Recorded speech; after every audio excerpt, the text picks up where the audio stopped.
जन्मना जायते शूद्रः, यह वचन आर्य समाजी सज्जनों को बहुत याद है। आर्य समाजी सज्जन मेरे बहुत ही लाडले प्यारे होते हैं। मैं कभी खंडन नहीं करता अपने। एक मैं संकेत करना चाहता हूँ श्रोताओं को कोई भ्रम ना हो। प्रश्न है तो उत्तर देना हमारा दायित्व है। जब मैं शंकराचार्य हुआ तो अशोक सिंघल जी ने अपना गुप्तचर भेजा। एक बहुत अच्छे पंडित थे, कथावाचक विद्वान गाजियाबाद क्षेत्र के, उनको भेजा। उड़ियाबाजी के आश्रम में गुप्तचर बनाकर भेजा। दैवयोग से वो मेरे पहले परिचित थे, मुजफ्फरनगर में एक बार मिले थे। ब्राह्मण देवता थे।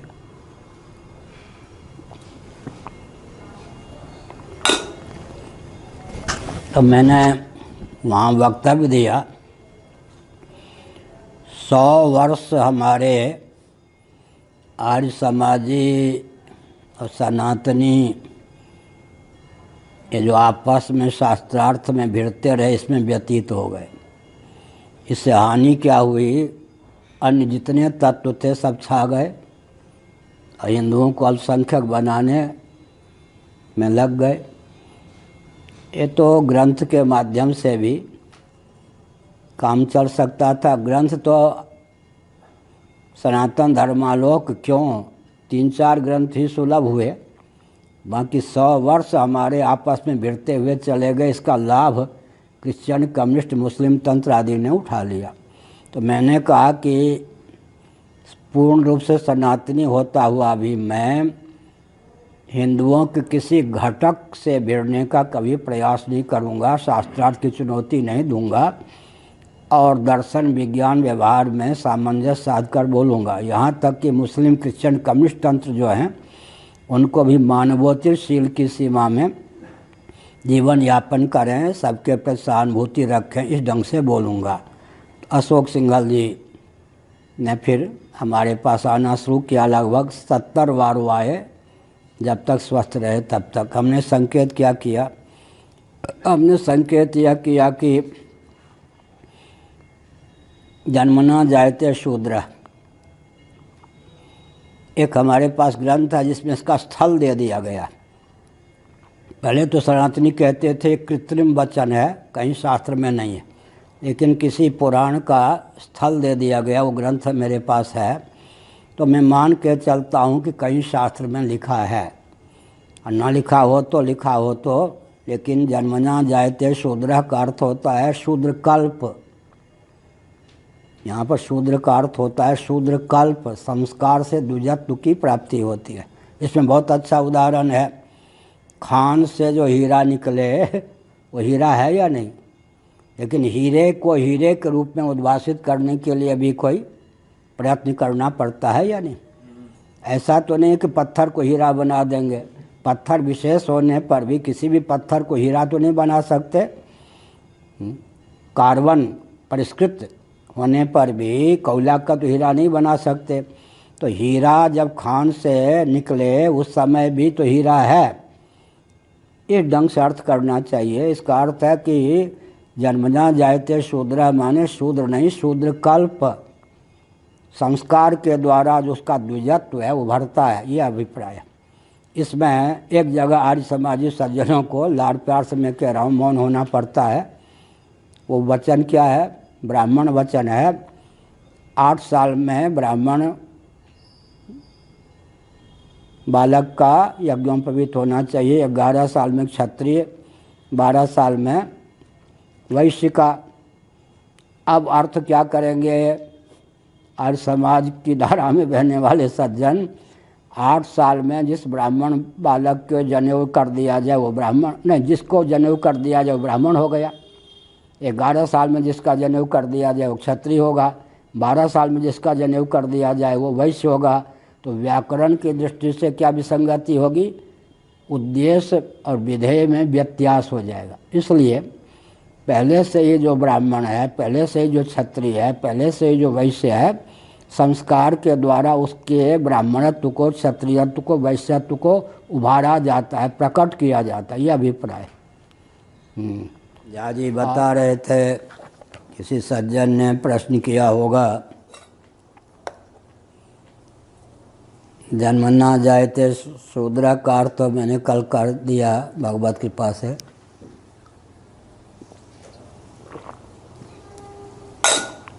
ज्योतिष के अनुसार जन्मपत्री जो बनाई जाती है उसमें शूद्र जाति आदि का उल्लेख होता है। तो बात यह है कि देश काल वस्तु व्यक्ति सब में जाति का सन्निवेश है। एक शब्द का मैं उच्चारण करता हूँ, ब्राह्म मुहूर्त, तो मुहूर्त काल है या नहीं, लेकिन ब्रह्म शब्द जुड़ गया तो ब्राह्मण कोटि का मुहूर्त काल में भी ब्राह्मण क्षत्रिय वैश्य शूद्र भेद आके बैठ गया या नहीं। भले ही कोई ब्राह्मण कुल में उत्पन्न हुआ है, लेकिन जन्म कुंडली के अनुसार, जन्मपत्री के अनुसार अमुक जगह शूद्र, वो जो शूद्र भाव बैठा हुआ है काल, जन्म के अनुसार वो काल शूद्र कोटि का है, वो अपना कुछ न कुछ डंक मारेगा, ब्राह्मण के ब्राह्मणत्व की अभिव्यक्ति में प्रतिबंधक होगा। वर्ण तो व्यक्ति का ब्राह्मण ही बना रहेगा। ज्योतिष के अनुसार मैंने कहा ब्राह्म मुहूर्त, ब्रह्म शब्द जुड़ गया है नहीं पांडे जी। इस मुहूर्त क्या है, काल का अवयव हुआ या नहीं। तो काल में भी ब्राह्मण क्षत्रिय वैश्य शूद्र विभाजन है। 5वें कॉलम तक पहुँचे तो भी या नहीं तो 4 ही सही। क्या ब्राह्म मुहूर्त, उसके बाद फिर क्षत्रियों का काल आ जाता है, फिर वैश्यों का काल आ जाता है, संध्या होते ही फिर शूद्र काल हो जाता है। काल में भी ब्राह्मण क्षत्रिय वैश्य शूद्र विभाग है। और देश का नाम, देश माने स्थान, ब्रह्मावर्त नाम सुना है। देखिए जिसके साथ ब्रह्म लग जाए, ब्राह्मण लग जाए, उधर हमने काल को क्या कहा, ब्राह्म मुहूर्त, तो ब्रह्म शब्द आ गया या नहीं, तो ब्राह्मण हो गया वो काल। और उधर क्या हो गया, ब्रह्मावर्त। बढ़िया, बिठूर का क्षेत्र, बिठूर का पुराना नाम क्या है, ब्रह्मावर्त। ये गंगा यमुना के मध्य का जो क्षेत्र है, हरियाणा वाला भी, हरियाणा के कोई हैं, बहुत उत्तम है। हाँ, गंगा यमुना के मध्य का क्षेत्र सबसे उत्तम माना गया है भारत में।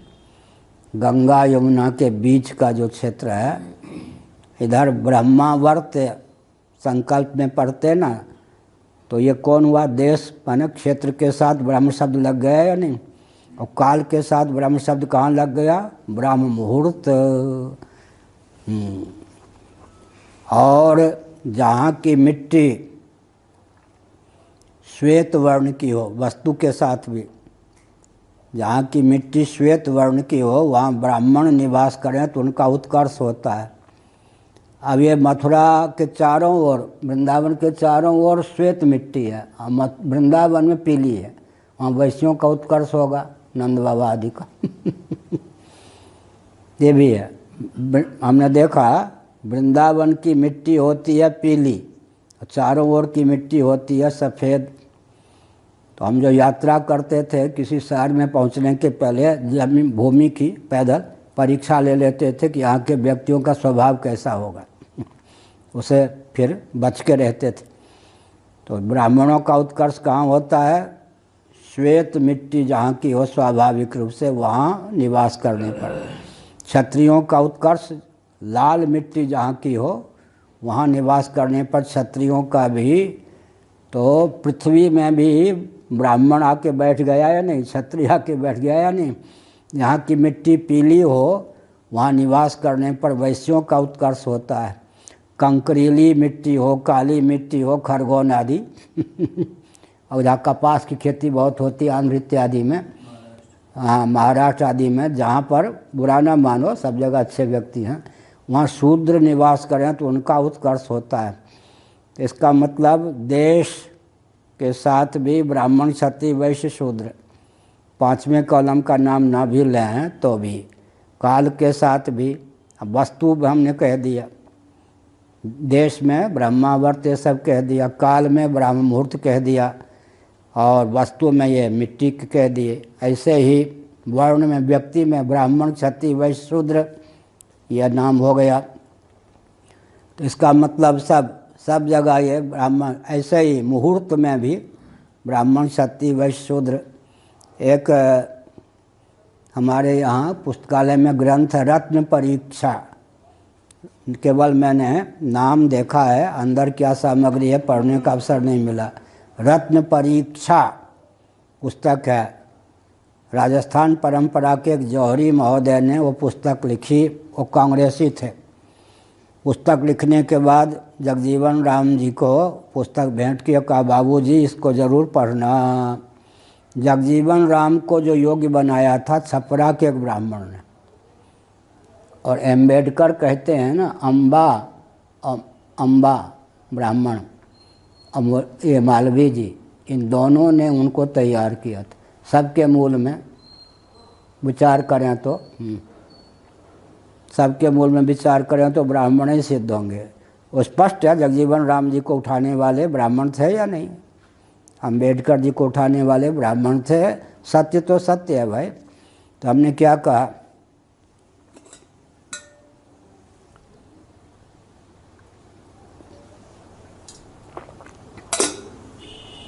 तो ब्राह्मण, क्षत्रिय, वैश्य, देश, काल, वस्तु में भी। और मैं कह रहा था कि रत्न परीक्षा बाबूजी से कहा जगजीवन राम जी छपरा के थे, और उनके गुरुजी कभी विनोद करते थे, बेटा एक जूता चप्पल बना के तो दे, मैंने तुम्हें योग्य बनाया, को यूँ ही कहते थे। तो जगजीवन राम जी को कहा बाबूजी ग्रंथ ज़रूर पढ़ना, 15-20 दिन बाद मैं मिलूँगा, फिर समीक्षा कीजिएगा। उन्होंने कहा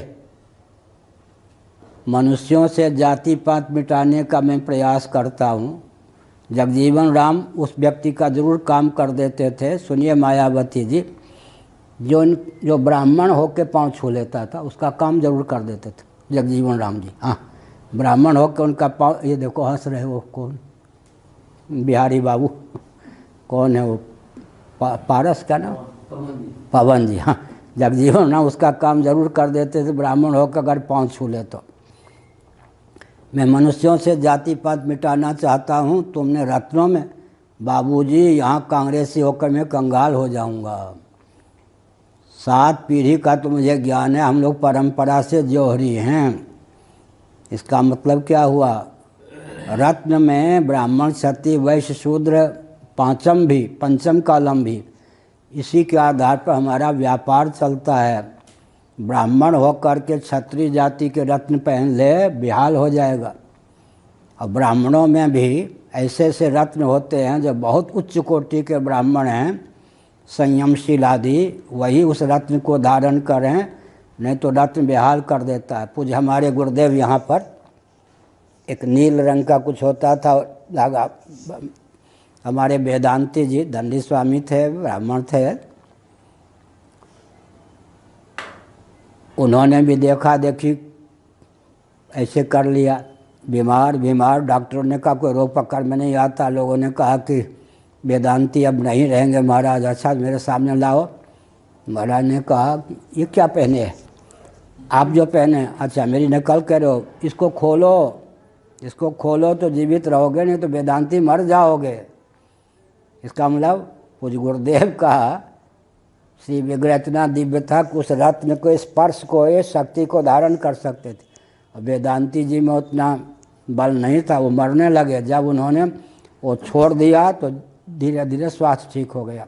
इसलिए हमने कहा कि रत्नों में भी ब्राह्मण, क्षत्रिय, वैश्य, शूद्र आदि के होते हैं, वृक्षों में भी होते हैं, फलों में भी होते हैं।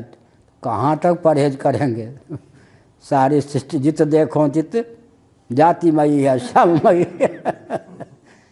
कहाँ तक? रत्न में भी होता है, रत्नों में भी, देश में भी, काल में भी, वस्तु में भी, सब जगह ये हैं। वृक्षों में भी ब्राह्मण कोटि के वृक्ष होते हैं, क्षत्रिय कोटि के, वैश्य कोटि के, रत्न में भी। हाँ, और कोई प्रश्न हो तो।